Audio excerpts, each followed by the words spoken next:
Hello, good morning mga idol. Ang ituturo natin ngayon ay paano mag-delete ng Facebook page, Facebook.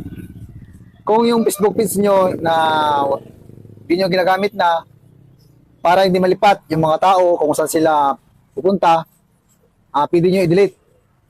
Kaya ituturo ko mga idol kung paano mag-delete ng Facebook page or Facebook. Parehas lang naman mga idol yung procedure niya. Kaya huwag ka na kukurap. Ituturo ko na sa iyo ang aking sekreto sa mga apps. Ito na mga idol. Ito na mga idol. Ito na. Ops. Hello mga idol. Ito na. Ituturo ko sa inyo yung paano magbura ng Facebook page or Facebook. Punta natin itong Facebook natin. Itong Facebook. Ito ang Facebook page ko mga idol. Pakita ko muna sa inyo. Yan. Ito gusto kong burahin. Dahil sa dami-dami na kong Facebook page, gusto kong burahin. Tingnan natin itong arrow. Yan. After arrow, click natin itong logo sa kanan sa taas. Itong logo sa taas. Dito na lang tayo sa baba. Auto settings. Yan.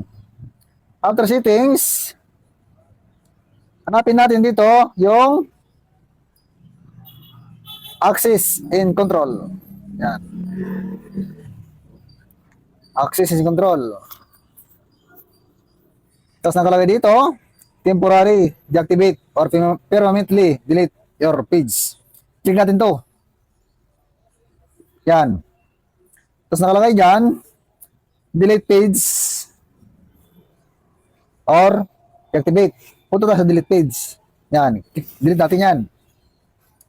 Tapos, continue natin. Tapos, ang gagawin natin dyan, continue ulit.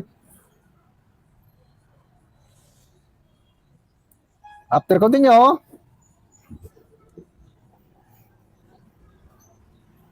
continue again. Oh. Siyempre, si admin natin, nangangailangan siya ng password para ma-delete natin yung Facebook page natin. Oh. Siyempre, yung password ko, enter ko dito para ma-delete ko siya.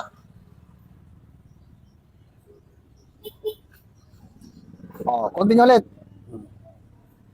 Delete page.